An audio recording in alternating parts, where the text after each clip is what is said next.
So if you want to evict your tenant and you want to basically get the ball rolling, then the first step would be to serve a notice seeking possession.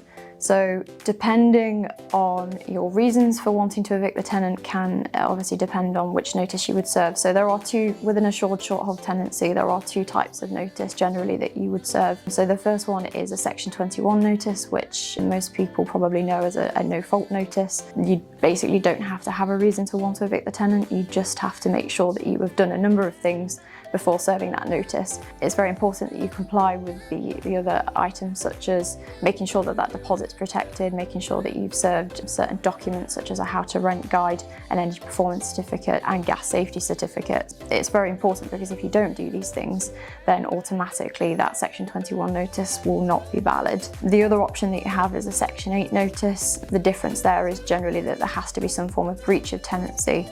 So the most common one is non-payment of rent. So there are what we call discretionary and mandatory grounds, and the mandatory ground for rent arrears is that the tenant has to be in at least 2 months arrears as at the date the notice was served and as at the date of the court hearing. Again, this is something we can advise on, and there are factors that can affect the service of that notice, and again it's quite important that you get advice before deciding which is the most appropriate notice to serve. Once you've served the notice and you've took the advice, then the next step, if the tenant does not vacate by the date specified in the notice, then you can't just change the locks to the property. Whatever you do, don't do that. You would then need to get a possession order from court. So depending on which notice you've served will depend on how that progresses forward. Most definitely you have to go to court and get that possession order. Once you've got that possession order, generally possession orders are 14 days. If the tenant has not vacated, then the next step will be to instruct the bailiffs to attend the property.